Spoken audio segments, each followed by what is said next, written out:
नमो भगवते वासुदेवाय. तर आपण श्रीमद भागवत महापुराण पाहत आहोत आणि त्यातील आपला 11वा स्कंद. 11व्या स्कंदातील अध्याय 30व्या अध्यायामध्ये आपण यदू कुळाचा संहार पाहणार आहोत. परीक्षिताने विचारले, महाभागवत उद्धव बद्रिकाश्रमाला निघून गेल्यावर सर्व प्राण्यांचे आत्मस्वरूप असलेल्या भगवान श्रीकृष्णांनी द्वारकेमध्ये काय केले? हे प्रभो, आपले कुळ ब्राह्मणांच्या शापाने ग्रस्त झाल्यावर यदुवंशी शिरोमणींनी सर्वांच्या डोळ्यांचे पारणे फेडणाऱ्या आपल्या लीला विग्रहाचा कसा त्याग केला? भगवान श्रीकृष्णांचे ते रूप इतके सुंदर होते की जेव्हा स्त्रिया त्यांच्याकडे पाहत तेव्हा तेथून आपली नजर काढून घेऊ शकत नसत. जेव्हा भक्तांच्या कानावर त्यांचे वर्णन येई तेव्हा ते त्यांच्या चित्तातून निघून जात नसे. त्यांची शोभा कवींना वर्णनांचे प्रेम निर्माण करी आणि त्या योगे त्यांचा मान वाढवी. अर्जुनांच्या रथामध्ये बसलेल्या त्या रूपाला पाहत पाहत युद्धामध्ये ज्यांनी प्राण सोडले ते सुद्धा त्यांच्या सारूप्याला प्राप्त झाले. श्रीसुख म्हणतात, भगवान श्रीकृष्णांनी स्वर्ग, पृथ्वी आणि अंतरिक्षामध्ये मोठे मोठे अपशकुन होत असलेले पाहून सुधर्मा सभेमध्ये असलेल्या यादवांना असे म्हटले, हे श्रेष्ठ यादवांनो, द्वारकेत हे मोठे मोठे भयंकर उत्पात होऊ लागले आहेत. ते जणू यमराजांचे ध्वज आहेत. आता आपण येथे एक मुहूर्त सुद्धा थांबता कामा नये.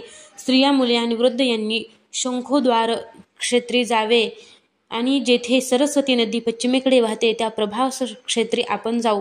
तेथे आपण स्नान करून पवित्र होऊ, उपवास करू आणि एकाग्र चित्ताने अभिषेक, चंदन इत्यादी सामग्रीने देवतांची पूजा करू.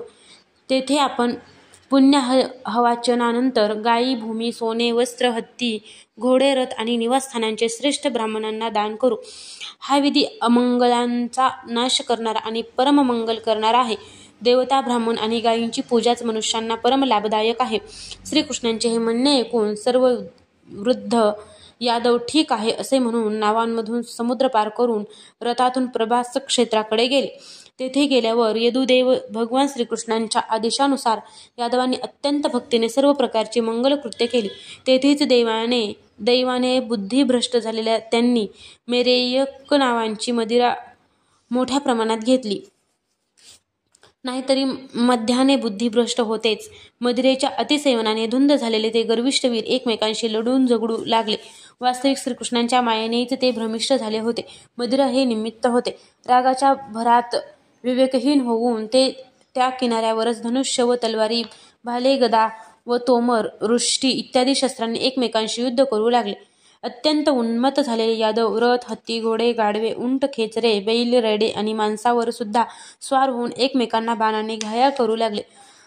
जसे जंगली हत्तींनी एकमेकांना दातांनी घाया करावे तसे यावेळी त्यांच्या वाहनांवर ध्वज फडकत होते.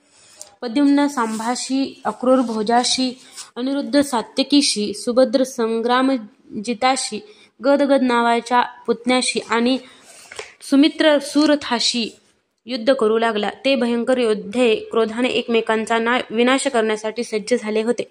या व्यतिरिक्त निषठ, उल्मुख, सहस्त्रजित, शतजित, भानू इत्यादी यादव सुद्धा मदधुंद होऊन एकमेकांना भिडले. श्रीकृष्णांच्या मायेनेच अतिशय मोहित होऊन ते एकमेकांना मारू लागले.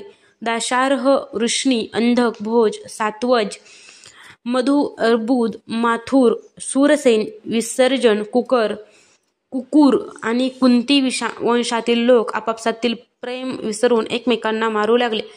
बुद्धिभ्रंश झालेले पुत्र पित्याशी, भाऊ-भावांशी, भाचे मामांशी, नातू आजोबांशी, मित्र मित्रांशी, सुहृदयांशी, काका पुतण्यांशी व नातलग नातलगांशी आपापसात लढून मारू लागले. शेवटी जेव्हा बाण संपून धनुष्ये मोडली आणि शस्त्रास्त्रे संपली तेव्हा त्यांनी हातात समुद्र तटावर उगवलेले लव्हाळे उपटून घेतले. तेव्हा लव्हाळे ऋषींच्या शापामुळे उत्पन्न झालेल्या लोखंडी मुसळाच्या चूर्णापासून तयार झालेले असल्यामुळे वज्राप्रमाणे शक्तिशाली लोहदंड बनले.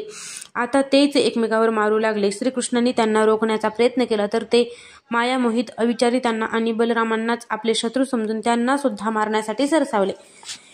हे कुरुनंदना, तेही संतप्त होऊन युद्धभूमीवर इकडे तिकडे फिरत हातात लव्हाळ्यांचे परीघ घेऊन त्यांना मारू लागले. जसा बांबूंच्या एकमेकावर घासण्याने निर्माण झालेला अग्नी त्यांचेच भस्म करून टाकतो, त्याचप्रमाणे ब्राह्मणांच्या शापाने शापित आणि श्रीकृष्णांच्या मायेने मोहित झालेल्या यादवांना स्पर्धामूलक क्रोधाने नष्ट करून टाकले.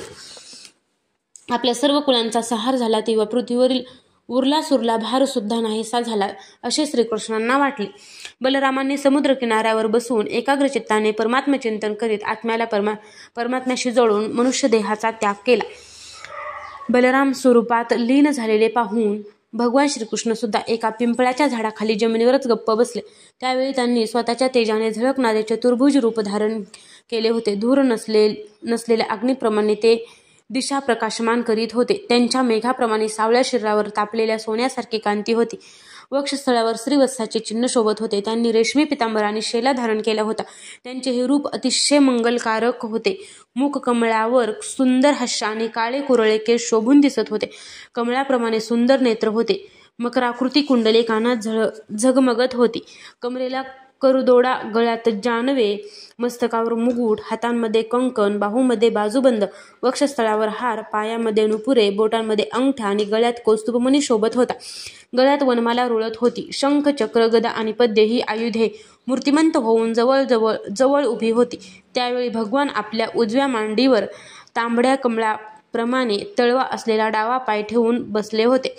जरा नावाचा एक व्याध होता. त्याने शापित मुसळाचा उरलेला लोखंडी तुकडा आपल्या बाणाच्या टोकाला लावला होता. त्याने तो बाण हरिणाच्या मुखासारख्या वाटणाऱ्या भगवंताच्या त्या पायावर मारला.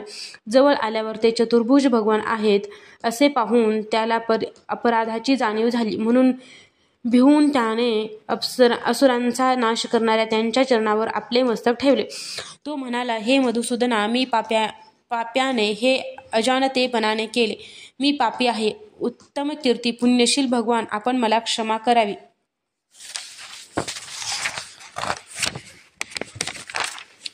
हे सर्व व्यापक प्रभो, ज्यांचे स्मरण माणसांचा अज्ञान अंधकार नष्ट करते, त्या आपल्या बाबतीत मी फार वाईट कृत्य केले.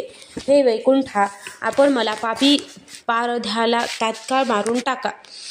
त्यामुळे तरी मी पुन्हा असा महापुरुषांचा अपराध करू धजणार नाही.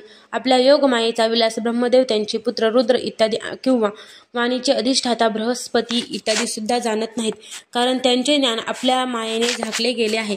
मग आमच्यासारखे पापी त्यांचे काय वर्णन करू शकणार बरे. भगवान श्रीकृष्ण म्हणाले, हे जरे, तू भिवू नकोस. उठ, हे काम तू माझ्या मनासारखेच केलेस. जा, ज्याची प्राप्ती मोठमोठ्या भाग्यवानांना होते त्या स्वर्गात माझ्या आज्ञेने जाऊन तू निवास कर. श्रीसुख म्हणतात, आपल्या इच्छेने शरीर धारण करणाऱ्या भगवान श्रीकृष्णांनी व्याधाला असे म्हटले. तेव्हा त्याने त्यांना 3 प्रदक्षिणा घातल्या, नमस्कार केला आणि विमानात बसून तो स्वर्गात गेला. भगवान श्रीकृष्णांचा सारथी दारुक त्याचा शोध घेत होता. त्यांनी धारण केलेल्या तुळशीच्या सुगंधाच्या वाऱ्यावरून तो त्यांच्या समोर आला. दारुकाने तेथे जाऊन पाहिले तर आपले स्वामी पिंपळाच्या झाडाखाली आसनस्थ बसले होते. असह्य तेजाची आयुधे मूर्तिमंत होऊन तेथे आली आहेत. त्यांना पाहून दारुकाच्या हृदयात प्रेमाचा पूर आला. डोळ्यातून अश्रूंच्या धारा वाहू लागल्या. रथातून खाली उडी मारून त्याने भगवंताच्या चरणावर लोटांगण घातले.